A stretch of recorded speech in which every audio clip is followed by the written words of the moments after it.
Production funding for Behind the Headlines is made possible in part by the WKNO Production Fund, the WKNO Endowment Fund, and by viewers like you. Thank you.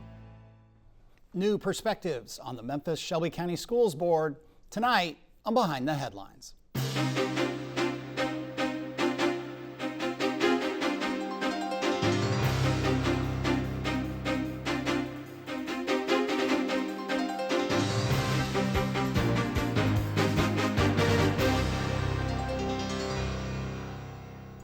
I'm Eric Barnes with the Daily Memphian. Thanks for joining us. I am joined tonight by three of the four newly elected members of the Memphis-Shelby County Schools Board. They are Sable Ote, who represents District 5. Thank you for being here. No problem. Thank you. Tamarcus Porter represents District 4. Thank you for being here. Thanks for having me. Natalie McKinney represents District 2. Thank you for being here again in your new role. Thank you. And Laura Testino is a reporter with the Daily Memphian. We'll start with a question for the group here, and maybe I'll start with you, Natalie. From the outside looking in, and I hear this from people, there's just so much going on at the school system right now with changes. The new superintendent's of 120 days in. There were a reduction of something like 1,000 positions.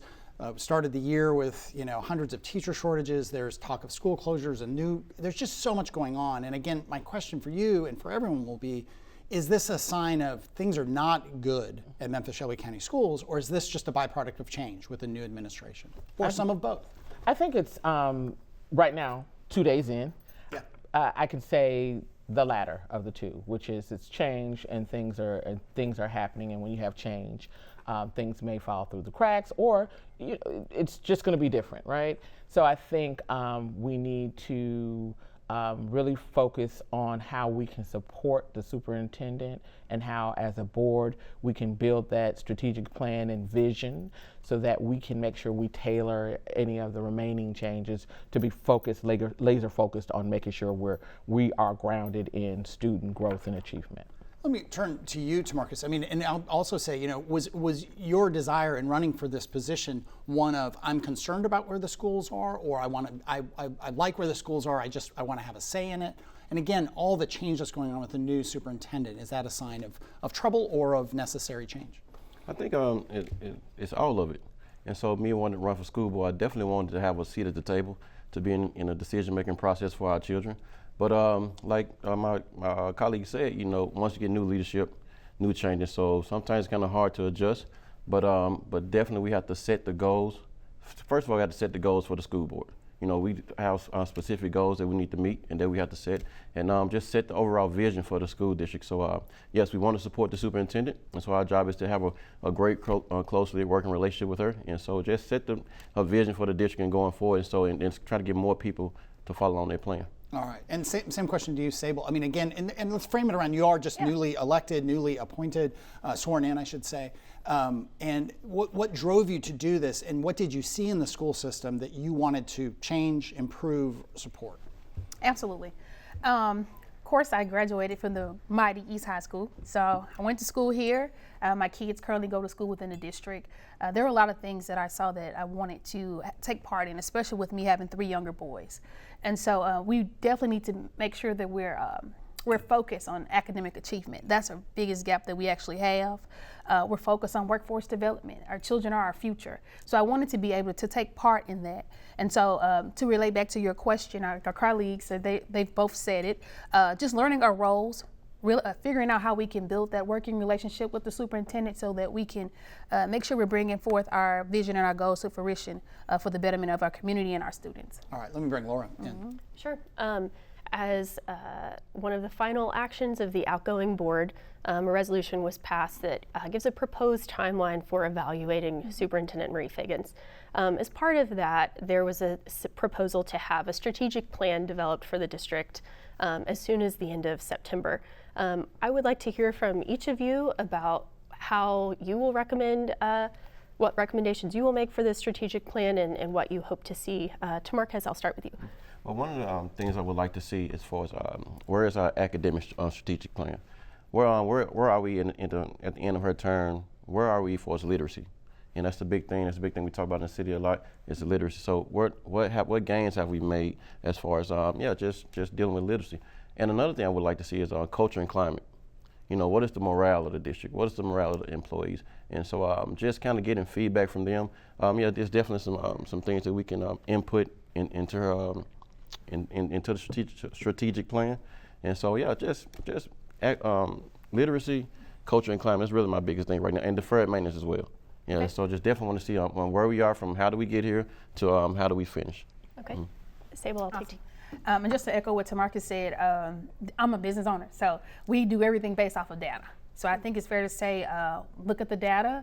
We have our orientation coming up in a couple days, so I'm excited to see exactly where we are as a district, where my schools are in my district as well. I've been working on building those relationships and those bridges with my principals, the teachers, the kids even, so that's exciting. But definitely making sure we're focusing on academic achievement, seeing how we can be supportive to our schools, because again, our children are our future, so making sure we're making the best decisions and it's focused on data. So I think that'll be outside of what Tamarcus said.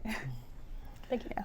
Well, my colleagues, I think I can incorporate what they have said, but the way that I see a strategic plan is that we're looking at a comprehensive strategic plan that deals with academics, operations, fiscal sustainability, and infrastructure, and thinking about what are the data points that we need to be concerned about in reaching those things. And first of all, what are our goals, right? And having benchmarks and timelines to ensure that we're meeting those goals. By the end of September, it's very lofty, and I appreciate our board, those who were going out, giving us that challenge. What I think that we need to do is take the time to figure out what that strategic plan is so that we are very clear, not only as a board, but the superintendent, but also the community at large are very clear about what pathway are we taking to get to these things. So those, I think that we need to take our time to do that. I'm not saying a year, I'm saying September will probably not be. I do want to go to bed. I should note that we're going to have Superintendent Marie Fagans, the new superintendent, is scheduled to come on the show next week, and we'll talk. Many of these questions we'll talk to her about. One thing that is interesting over some 15 years we've been doing the show and covering education, talking to many superintendents and school board members over that time, is this sense of the long-term planning and the long-term goals, and the immediacy of everyone who has or has had children or been a child knows in school, every day begins to count, every week and every year. Right. And those long-term planning, what happens to the kids now? And one of those things that's happening right now nationally and locally and in the Memphis-Shelby County School Board is school delinquency, or what we used to call truancy. But when kids who miss 18 or more days, the number for the 2022-2023 school year was 10,000 students who'd missed 18 or more days without excuse. That was something like 30% of students, and that was up from 18% before the pandemic, 2018, 2019. Again, it is not just to pick on Memphis-Shelby County Schools, it's a statewide problem, a national problem. There's been a lot written about the reasons for it. I'll start with you, Sable. I mean, as a board member, and again, you're not pulling the levers of the school system, but right. you have one, maybe it's now two employees, but one key employee as a school board, which is the superintendent. What do you want them to do soon about these absences, which I think everyone agrees is just a terrible thing to be happening to these right. kids who aren't in school, who maybe are at best not learning, at worst involved with activities that none of us want to see them involved in. Right. I do think getting out in the community, speaking with those teachers, speaking with those parents and the principals and the kids to see what's going on. How can we get the kids to come to school? I've personally done that. I've personally spoke with the children. I've personally been in the community. We have to figure out how we can make school engaging and fun. That goes back to culture and climate, right? And so are we doing that to ensure that the kids are excited? And the schools that I've been to every school in my district, the principals are amazing. They're really engaging, they're hardworking, the teachers are amazing. And I think it's just, if we just put together a plan, we consistently work with those kids, and then it's a community. You guys will hear me say this a lot. It's gonna take a village. It's going to take everyone in the community centers, police force, everyone to come together to figure out what is it that we can actually do to actually help make this change in our community to get our kids engaged and excited about school again. Marcus, same thing. That delinquency issue is a huge one nationally and locally. Yeah, so I do, as far as the superintendent, I do like the energy that she's coming with. Yeah. I think she brought great energy to the city. But I'm gonna put this on the city council, county commission, and school board as well. It takes all of us to get out into the community and ask parents and ask teachers as well. Well, why are you not in school? How can we motivate you to get to school? Because schools, we know when children are in school, now they can learn. Now learning takes place not necessarily in the school building, but sometimes school can be a safe haven for children. And so we have to make schools more safer for children. We have to and lobby and advocate for communities to be more safer. But as far as superintendent, yeah, I definitely like to see her. I do like the door knocking that she did, the canvassing, just trying to locate those students. But and again, that's just what we have to do as a city. No.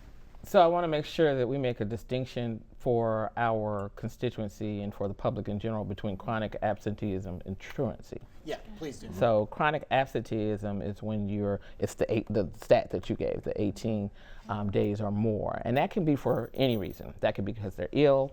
That could be because of the parent is keeping them out for school for whatever reason.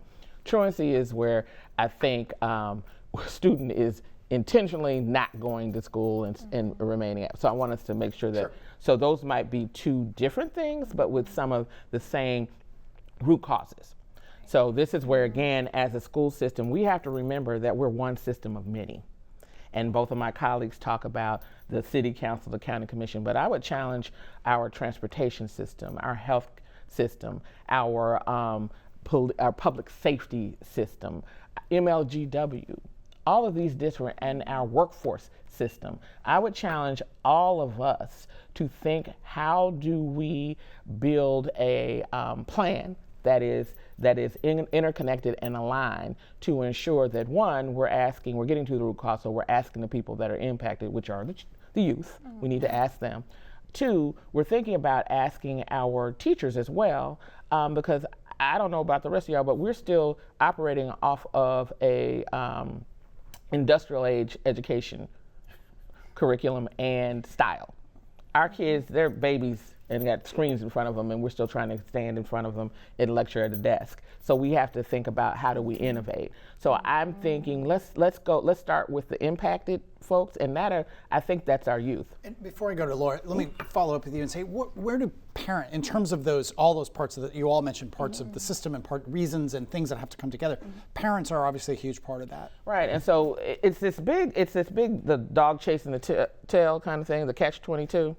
So if I'm a parent now, and if I'm part of the school system, the superintendent, teacher, school leader, school board, we want parents to be involved. All the data says that things start at home. But if they can't be home, it's not because they don't want to be at home. Some of them are working 2-3 jobs to make sure they can have a roof and have a home. And so if you have to work 2 or 3 jobs, you have to ask yourself, why are they working two or three jobs? They're working 2 or 3 jobs because they're not getting local living wages. So that's where the business community. So people have to see where all of the pieces play together. And we don't have, the school district, we don't have the expertise, nor do we have the resources to do all of that. Yeah, let me bring in Laura again. Sure, and I think some people may argue that the learning experience that students have while they're in the physical building, and what does the physical building look like, is a big part of whether or not you want to be there. If the district moves forward with what's been a bit of a long anticipated plan for its school buildings, it is very likely that in your terms of 4 years, you will have to vote to close schools. Tell people who are listening, how will you involve the public? What will you, from your board seats, do to ensure that people know what is coming and feel like their voices are included in the plans that the district is making for these decisions to close, consolidate, or otherwise transition school buildings for other uses? Natalie, we can start with you. So one of the things that we are governed by is policy. There's a very clear policy called the real estate policy that gives a very clear outline of how we do that. I will take a point of personal privilege. I worked with the former Memphis Shelby County Schools in something called Reform Governance in Action, where we worked, the policy office along with the board and the superintendent developed a robust process for that in terms of not only repurposing buildings, but how do we include community in an authentic, meaningful way. And that is the work that we're going to have to do. We have to be transparent. And one of the things that that I'm interested in looking at is, I don't even know what's on the on the sheet yet and what the criteria was used. We have to be very, very transparent about that. And in doing that, we have to ensure that we are working with the public and including them at every step in the way. And before we go to you, Sable, Natalie, can you just, for our readers, give a quick overview of what the current policy requires? The current policy requires that you at least have two, I believe it's 2 community meetings in at each of the schools that you're planning on closing. There are some administrative rules and regulations at one point that gave even more of a robust process. You have to have a plan. You have to work with the community, the school leaders and teachers to develop a plan as to what's going to happen to the youth and where they're going to go. So I'm very excited about the process of resurrecting that. And if we have to revise it, let's revise it so that we do the work in a way that is transparent, fair, and equitable. And as we go to you, Sable, and to Marquez, both of your districts will be facing definite closures in the Germantown schools, and Sable, for you, and the potential that's been greatly discussed about the replacement Cordova school. So can you talk with each of us about how you, or each of you talk with us about how you will balance these closure conversations with also taking a look at the new school buildings that might be on the horizon? Absolutely. So like Ms. Natalie said, definitely informing the community. If you talk to a lot of the constituents in the community, they do not, it's a lot that we think they know, but they don't know. And so I'm making it a point to, when I'm answering questions or asking questions, explaining why I'm asking or explaining why this is the answer, because we don't know. And as a parent, you know, having children that go to school within the district, a couple of years ago, there was a lot of things that I didn't. I'm like, oh, we had that available. So holding those town hall meetings, that's part of policy anyways, to make sure that the community is being informed, giving them the opportunity to have a voice and have them to ask questions, because we don't know what they're thinking. We don't know what they understand or, you know, don't understand. We don't know any of those things. And just giving them the option to giving them the opportunity to have a voice, and making them feel important, because they are. And it's going to, you know, without them, you know, there's no schools. Without the children, we don't have schools. So I think that, and just getting the data, you're going to hear me say that a lot, because you're not supposed to move in any direction without data, right? If we do, it'll be complete chaos. So just making sure we're aware of what's going on, we have the data to support that, and then we can explain if that does have to happen, we have to make it make sense to them, and explain to them like, hey, this is why, you know, this is why we really need to do this and we really need your support. But what are your thoughts? How are you feeling? What are some things that you could suggest? Because maybe you have some great ideas and we haven't thought about it yet. So just making them feel important and involved, so that's very important. Thank you. So buildings have memories, and so once people ride by buildings, we all get a sense of, you know, hey, I remember that building. I'm from Orange Mound, and so I know it'll be a tough conversation to talk about closing down Orange Mound. But for my specific district, I think nationwide, the average age of a school building is 40 years old. 40, and for the other municipals, the average age is for school buildings is 32. For us, our buildings are 62 years old on average. And so it will be a tough conversation, like my colleagues say, you know, we go into the community and say, hey, these are the reasons why we have to build a new school, build a more technological efficient schools for our children, and if it's for the children. And well, that's the idea, is it's for the children. So we keep the children in mind, we keep the community in mind, we can build safer schools. And so just something simple as, you know, updating the smart boards. And like Natalie said, you know, we have smart tables now. And so just seeing a more robust, we have smart tables now. So just New information. So just overall, just going in and coming up with a strategic plan, just showing the community, hey, this is what an updated school looks like.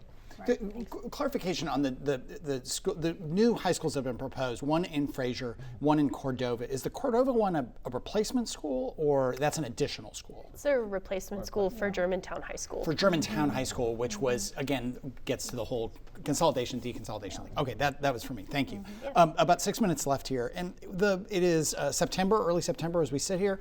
The legislative session, the Tennessee legislature, is not that far away. They do a lot of planning in the off season, as it were, before they start in January. And I'll start with you, Tamarcus. What do you want to see? I mean, the legislature sets a lot of policy, funds a lot of programs, has a tremendous amount of control and influence over what happens in Memphis Shelby County schools. What do you want to see from the legislature, and what do you expect to see? And those things may not be the same. Well, what I want to see is a better working relationship with all our state legislators. We want to fully fund education. Definitely, that's always been a conversation since, just me when I was on the campaign trail. We want a fully fund education system. I know they used to use the old model with the BEP. Now it has changed to TISA funding model, so we definitely want to take a look at that. But just also being more transparent with them. So again, I want to have a better working relationship, and what I expect is a fully funded education system. And also another thing is I expect is, hey, come listen to us. Let's do right by our children. We're all newly elected members, and we all are in this for the right reasons, and we want our state legislators to be in it for the right reasons as well. So let's have a better, more robust conversation so we can figure out how we can move the district forward. Sable, same thing. Absolutely. Same thing, having a better working relationship, and then maybe they can come visit us, check out our schools, talk to the kids, talk to the principals, the parents, You'll have more of a better insight on what's really going on and how you can be supportive and how we can move our school district forward if you actually know what's going on, right? Being a teacher and being in the classrooms, I know what the teachers are going through. I know what the children are going through, the principals. So it gives you a different perspective when you can actually have that actual experience and you can see exactly what's going on firsthand. And that way that can influence the decisions that are made about our city a little bit better because they actually know what's going on. Let me, to you, some specific policies. Again, what you expect, same question, but also vouchers, very much on the horizon. The governor has made that a very high priority. And that one alone, and then ASD, we could go through the long history of the Achievement School District, and no one really wants to do that. But the other changes, but legislative interventions or in failing schools, what might you expect to see from the legislature on that front as well? Well, as you said, vouchers, we're going to see that again. That's on the horizon. I think to my colleague Sable here, data is king. And I don't think there's any data anywhere in any state that has used vouchers that says that has helped with anything. So I think we need to think about the why are we doing this, and whether it's really going to fit the context, our local context. The other issue, there are multiple issues, but I think one of the things that we need to do is to move forward in a collective and collaborative way locally. So thinking about bringing our city council and our county commission, doing some things together, and even our other municipal boards, because this is going to impact not just Memphis Shelby County schools, but all school districts. So how about us having some joint legislative things? And as my colleague said, we're not enemies. Talk to us about what it is you'd like to see, because we may be able to put our collective heads together and come up with something much, much more robust than vouchers. Yeah, just a couple minutes left, Laura. Sure. To round this out, you do have 2 employees now with the general counsel, but with your superintendent, part of the strategic plan that ends up being created is likely to align with how you evaluate this employee and how she is doing so far. Of course, you are all newly elected board members and just coming in, but if you could help our audience sort of understand the things that you will think about that should be on an evaluation of the top employee for this district. And Sable, we can start with you. Awesome. Well, number one, data. We're new, so I think that's the most valid thing that we could use and the most fair thing to use when it comes to an evaluation. The most effective thing to use would be obviously data. And obviously maybe the climate is good, and then just see where we are as far as student achievement, where are we as far as student enrollment and attendance. Those will be some great things to start. I'm excited. I'm looking forward to seeing what we have already and how we can add to that, and just looking forward to just moving our district forward. So I think just starting with those tools will be something good that we can use. I think our colleagues would agree with that too. Anything to add? I absolutely agree. We are, however, and yet there are some things in law that we are required to do. Yeah. So there are 5 areas that we have to evaluate on. I can't remember all of them, but I know it's student achievement is high. I think community relationships are another. I think board and superintendent relationships are another, and I can't remember the other 2. But at any rate, I think climate, I think that's embodied in some of that. But I think too, the superintendent did have some priorities that she outlined when she first came aboard, and I think that out of fairness, she did some work. We need to honor that work and evaluate according to that. And briefly from you, Tamarcus. Yeah, I agree with my colleagues. We want to definitely look at culture and climate. We want to look at the academic gains from where we are now, from the time she got hired, for where we are now going forward. So definitely I'll be taking a look at that particular data as well. All right, sorry to cut you off, but thank you all for being here. Congratulations on your win. Thank you, Laura. If you missed any of the show tonight, you can get the full episode at WKNO.org, or you can download as a podcast wherever you get the podcast. Coming up next week, Marie Fagans, the school superintendent, was much discussed tonight. And in coming weeks, Bakara Malden, the CEO of MATA, and Paul Young, Memphis Mayor, in about a month from now. Again, thanks very much, and we'll see you next week.